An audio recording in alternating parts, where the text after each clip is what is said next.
Just out of curiosity, how many people are self-employed in this room? That's pretty good, actually. That's awesome. That's really good. Our next guest, Mr. Josh Tolley. This presentation has been brought to you by Gigi Bowman for State Senate and Oath Keepers. There's a very stark correlation between freedom and its decline and the rise of employment. For those of you who don't know me, I'm Josh Tolley. I host a syndicated radio talk show. It's on 5 days a week, Monday through Friday. We actually air on a local station around here. And I wrote the book, Quit Your Job or Die, Discover the Importance of Self-Employment. And initially, the title was kind of a laughing title. Like, okay, I'm just going to name it this until I figure out the name because I'm a proponent of entrepreneurship. And the more research I did, the more I found out that employment is extremely dangerous. It's just phenomenally dangerous. It's the leading cause of death, leading cause of divorce, leading cause of teen drug use, leading cause of teen pregnancy, leading cause of a ton of bad stuff.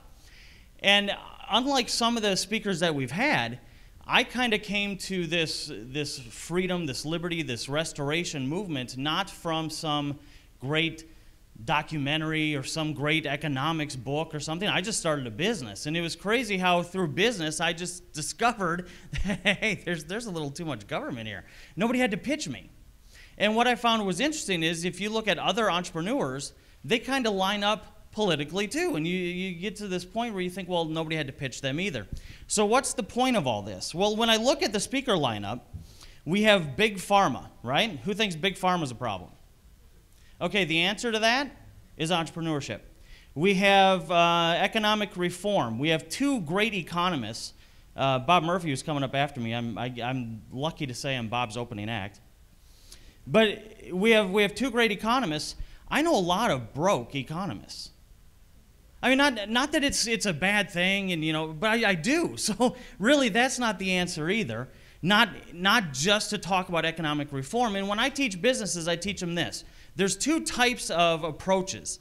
There's a mechanical approach, and let's say you had a 15-year-old daughter, and she said, Mom, Dad, I want to drive. The mechanical approach would be, okay, well, this is what we need to do then. We need to teach you that an internal combustion works like this. A little bit of fuel, a little bit of air goes in a chamber, piston comes up, makes a lot of compression, the spark lights it, that explosion forces the piston down, it turns the shaft, and it propels the car. Would you then hand her the keys and say, yeah, you know everything you need to know? No, but see, that's what we do with the economy. That's what we do with the economy. We say, oh man, the economy's terrible. So we have to figure out from an economics standpoint, from an economist, how to drive this thing. And that's not to say you don't need a mechanic. You do. But we have given up driving. We've given up driving. We talk a lot about freedom, and it's obviously a prevailing message. Did you know in prison you're allowed to have calls, but you're not at work? At prison, you get to work out, go outside, exercise, not at work. In prison, you're allowed visits, not at work. At prison, you're allowed conjugal visits, not at work. But yet, what is our default? Our default is, okay, I'm going to complain about big pharma, and I'm going to complain about the drug war. I'm going to complain about people infringing my Second Amendment. But we lose our power to do anything about it when we give up the ability to operate in freedom, and that's through entrepreneurship. I tell people all the time on the show that free enterprise is the fuel for freedom, right? We know we don't like a fiat currency. We've heard a few people already talk about the Federal Reserve and the value of a dollar. You know, they tried to push the central banking monster in on us before, right? And we rejected it twice. Well, then in 1913, we accepted it. Why? What changed? Right, I get it. What's the we stuff? I wasn't even born, and you probably weren't either. But my point is, the thing that changed is we became an employee-based economy. See, when we were in an entrepreneurship-based economy, we could fight back and say, no. They tried it again, we say, no. Then 1903 happens. We start this big industrial revolution. Everybody says, okay, I want to become an employee because this is just the cat's meow. I only work from 8 to 5. They give me a pension, blah, blah, blah. And all of a sudden, they try it again, and it works. Not only does it work, but if you notice, the faster the rise of employment goes, the faster the decline of all your freedoms go. But we don't talk about that. I mean, we post some things on a bumper sticker, or maybe we post something on Facebook and say, I'm trying to inform the public. Well, information is not enough. Information doesn't do any good if there's no strategy to use that information. If I was a general, right, and I knew that there's another general across the hill, and he plans on, because I know the information, he plans on using his artillery and his helicopters and whatever else he has as his assets, and he's planning to kill me. If I don't have something to do with this information, so what? But yet we run around saying, well, all we have to do is tell people. All we got to do is wake them up. Really?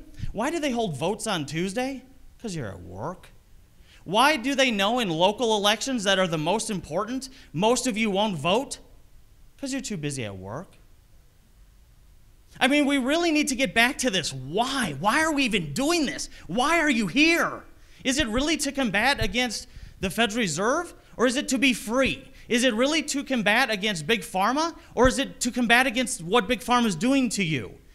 That guy who almost died like 12 times, and it's a miracle that he's here, how many more people could he help if entrepreneurship was helping him?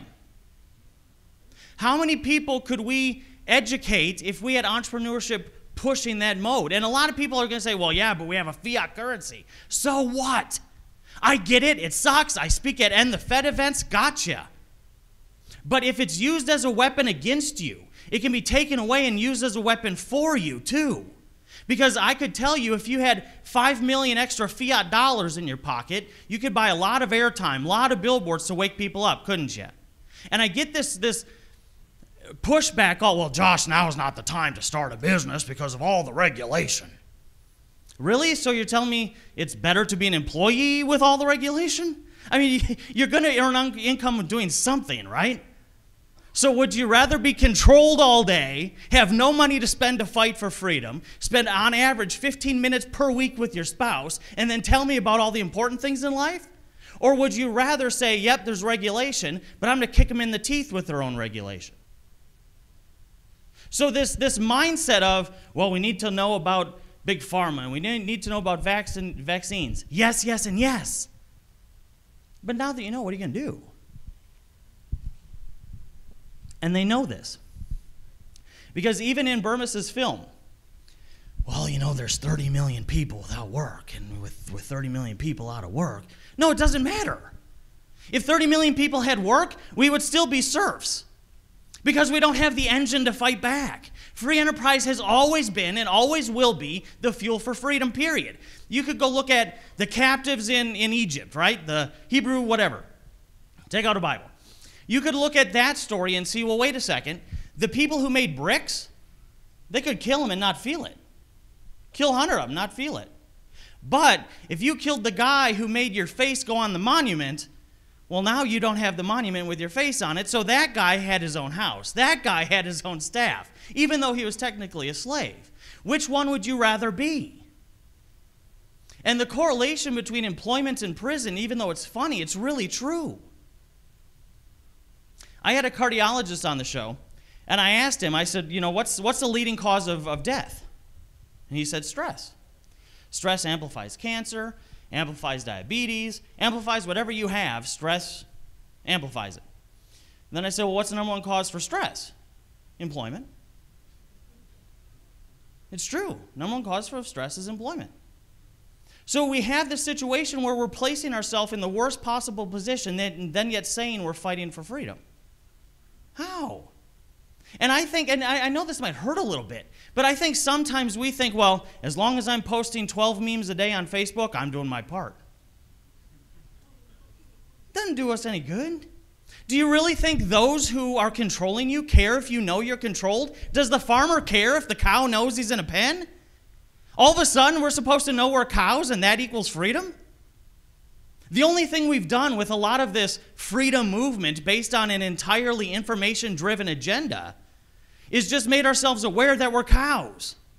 I'd rather not know if that were the case, to be honest with you. But you know what's interesting? That barbed wire fence that only weighs a few ounces per foot is no match for the cows if they actually decided to push against it. The largest war in this country is not pharma, it's not fiat, it's entrepreneurship, it's free enterprise. If they can keep you employed, they got you. And the parties know this. This is why all the parties argue which party can give us more jobs, right? You know, you have the guy on the left. Well, my plan to bring jobs is. The guy on the right. My plan to bring jobs is. And really that's saying, well, I'm going to take care of you better than the other farmer. You're still going to die, but I'm a better farmer. Does that make sense? So we need to make that transition. And it's not just enough. It's not just enough to know that we need to be small business owners. Because there's 27 million small business owners in the country right now. Not too bad. But 53% of those small businesses need a secondary source of income in order to keep that business open. Another 30% don't have the financial momentum to make it 5 years. And a recent study showed 9 out of 10 won't make it 10 years. So it's this idea of not only owning a business, but then what do you do once you own it? How do you actually drive this thing? So many people think, well, all I have to do is offer a good product or a good service, put up a website, make a social media campaign, and I should be making money. They don't. They fail. They go backwards in a lot of cases. And then they start blaming free enterprise. Oh, well, it's better to just have a job. That'd be like tossing the keys to your kid saying, hey, man, you have the freedom of driving. Go for it. He crashes and say, well, obviously driving doesn't get me anywhere. But that's exactly what we do with business. It's absolutely stupid. It's just stupid. I used to, and here's where it starts. You know, we talk a lot about, oh, well, when did the Federal Reserve start? You know, 1913. Creature from Jekyll Island. All true. Got it. And we also know the only reason that succeeded now because we were employee-based economy. The 2 attempts to push it beforehand failed because we were in an entrepreneurship-based economy, right? But I usually take with me when I do a seminar on business a book from 1929. It's a 7th grade textbook. It's about that thick. It's about 5 inches long, 3 inches wide. And it's a 7th grade math textbook. First chapter, how to hire your first employee. By the time you're done with the book, you know inventory, you know distribution, you know insurance rates, you know calculation of pricing. You know, all these, I could literally teach a course in business out of a 7th grade textbook. Now, a 7th grade textbook weighs about 20 pounds, it's 3 inches thick, and it's hundreds and hundreds and hundreds and hundreds of pages of repetition. And then yet we complain against Common Core. Who knows what Common Core is? How many people hate it? How many people are telling their kids, go to school, get good grades, get a good job? Yeah. You can't be against Common Core and be for employment. It makes you a hypocrite. So we need to get back to this place again where we teach entrepreneurship. That has to be the default go-to for our children. Now, we could do a little, you know, how do we actually become successful in business? And that's actually my thing, so I'd much rather prefer to speak about that anyway. But the mindset that we need to cultivate is to tell people, hey, you know what? You know what? Instead of voting for who's going to have a job or which party gives you a job, start developing your own businesses. And the second objection I get past well, there's too much regulation. First, there's really not. Is there regulation? Yes. Is it trying to stamp out business? Yes. Ask yourself why. Like, I mean, really, if we're going to go down the vaccines are bad, which is true, if we're going to go down fiat currency is bad, which is true, why do you think they want to stop free enterprise? Because it empowers the people. The people then get to decide who runs for office, which campaigns get funded, which medicines, exactly, which medicines are made. That guy who almost died 12 times, he's one example. There's a guy in Texas who has a cure for cancer, but they can't get the patients because the patients can't afford to go. And look what happened. When they tried to push health care before, no, no, no, pushback. Tried it again. No, no, no, pushback. Now, if you watch between Hillary Clinton's day when she tried it and Barack Obama's day when he tried it, we had more employees, less entrepreneurs, and it worked. Every time, I'm serious, you can track it on a graph. Every time they go for a push against your freedom, it denotes a spot in time where there's become more and more employees. Even if they're on unemployment, they're still in an employment-based economy. Make sense? So how tough is this regulation in reality? Well, if you're going to start a bank, you're up a creek. I mean, you are, and they know that. But there's still opportunity. There's still opportunity. I'll give you an example. I helped a guy start a business. He had no money, because that's the second objection. Well, it takes money to make money. If that was true, we'd all be sharing the original $10 bill. I mean, that's just stupid too. He had no money. And he's like, Josh, I want to start a business, but I can't. I have no money and I have no skills. And, doesn't it cost $50,000, $60,000, $100,000? I said, well, what can you do? He says, well, I want to own a bed and breakfast. I said, no, not what do you want to do? What can you do? And we have this stupid idea, too, that if with your job, you accepted the first one you found on Craigslist, but with your business, it has to be the perfect one. I mean, you're more picky about what business you start than the wife you marry, for goodness sakes. So I said, okay, no, forget that. What can you do? Well, I can draw. Okay, cool. Well, then let's start there. So we went to an Italian restaurant. This was in Seattle. We went to an Italian restaurant, and we said to the Italian restaurant, hey, this guy needs $500, $75 to get around the impossible regulation of starting a business for his city permit, so we need $75 for that, and then the other money for equipment and, whatever. But in exchange for that, we'll give away a coupon for your Italian restaurant to everybody he draws one of those sketches to for the tourists. The Italian restaurant says, wow, I can't even really make Facebook effective for $500. Yes, please. So he got his money because it took money to make money. He started his business. Last time I talked to him, he works 4 days a week, gets off it whenever he wants to, makes over $70,000 a year. That's not too bad, huh? But in school, we taught him, go to school, go into debt, get good grades, get a good job, die broke, and, that's the key to happy life. So that message needs to change. When Steve Jobs died, and this isn't, pro-Apple or whatever, but when Steve Jobs died, all these people are like, oh, Steve's just an awesome guy. I want my kids to be just like Steve. And they would call into the show, and they'd be like, yeah, we lost an American icon. And my response was, really, if your kids did what Steve did, you would all, have a fit. If your kid came home and said, Mom, I'm dropping out of college, you're like, what? Oh, and by the way, I'm going to start a business. You'd have a coronary. You'd be dead. You'd be like the other guy. You just, out you go. So we have, okay, so that's a little funny. He's not in the room. Don't worry about it. I'm just kidding. He was an awesome guy.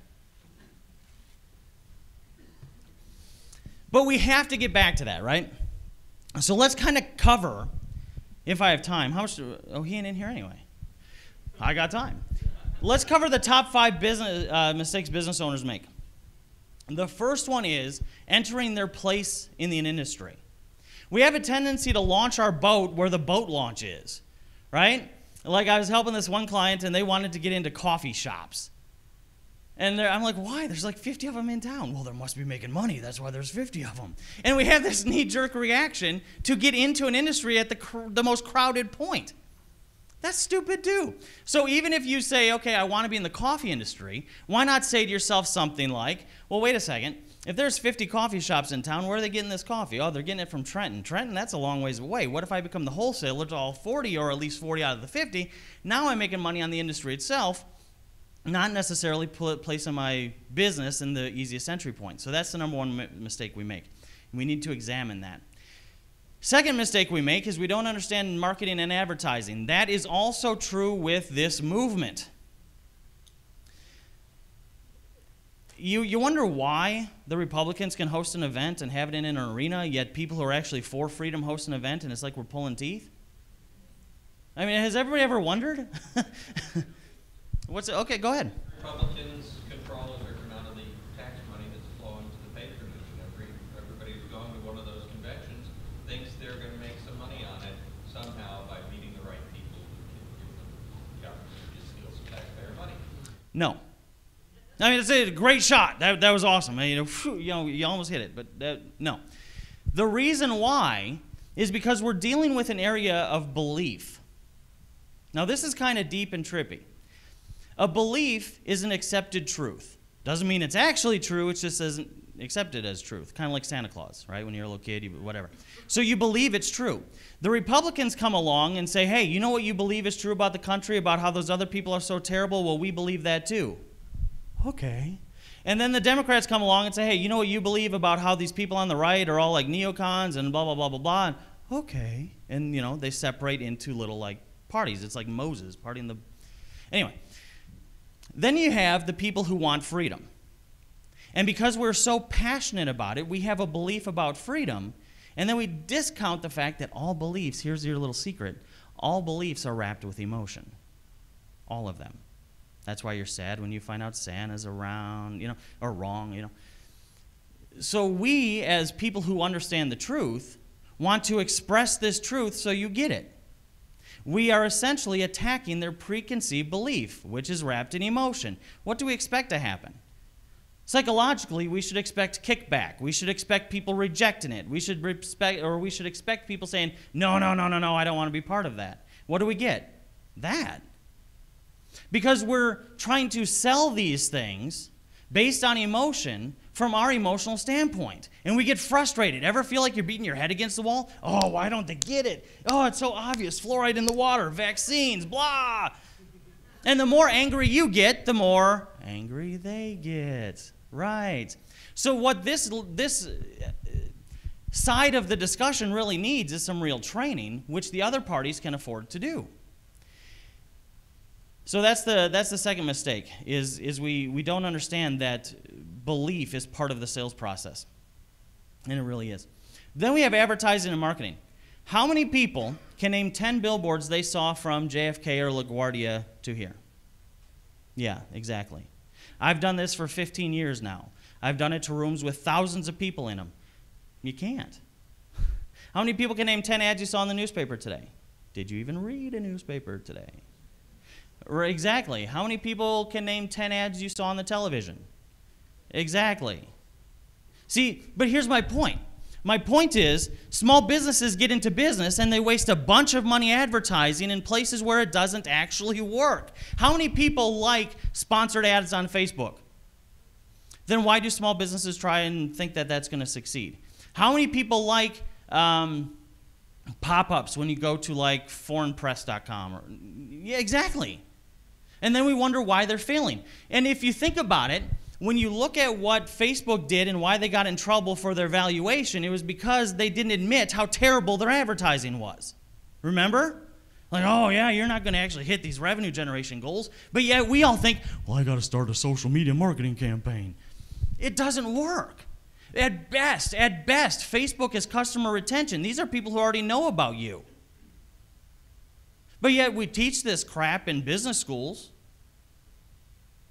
And, we could get deeper into that, algorithms and all that sort of stuff, where only 4% of the people who follow you are going to see it anyway. How 90% of people who are in social media are unfriending or unliking businesses anyway. What's the difference between branding and marketing and advertising? I teach a whole seminar on this.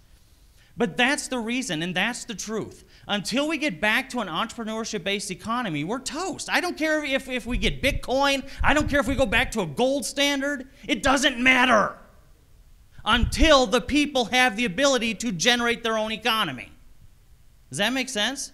And it's not that I'm against Bitcoin. It's not that I'm against gold standard. I'm against anything that empowers the people.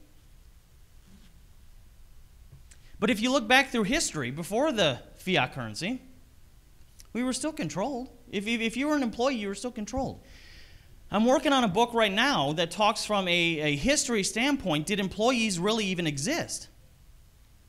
And what I found is you have 4 categories of people. You had masters, rich people, everybody kind of gets that. On the other side, you had slaves, everybody kind of gets that. No choice, you're just captive. But in the middle, you had laborers and servants. Laborers were actually entrepreneurs. Even if you're a biblical perspective sort of person because they got to negotiate the wage before starting the day's work. Servants didn't really have a choice. They finished their work. They were given more work in an unrelated field until the end of the day. At some point, they could possibly buy their freedom. Today, we call that retirement. But you're buying your freedom back. So this whole concept of, well, I'm going to be an employee, and I'm fighting for freedom, and all that sort of stuff.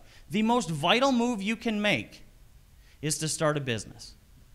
The second most vital move you can make is get the right training to do so. And that's not a plug for me. You notice I don't have a table out there. Not that if you do, it's bad. But that's not saying, I'm a guru. I'm just saying you need to get to that perspective where you get that training. So I hope that makes sense. I hope that helps a little bit. If you are interested, because a lot of people have already asked me, hey, can I get a book or can I come to a training? See that guy right there? He'll be able to help you. Like I said, don't have a table. But if you want one of these, we can sell it to you. If not, that's fine. Go to Amazon or whatever. But take away this from the message. Every other message you hear, think about how entrepreneurship empowers that message. Okay? Thank you.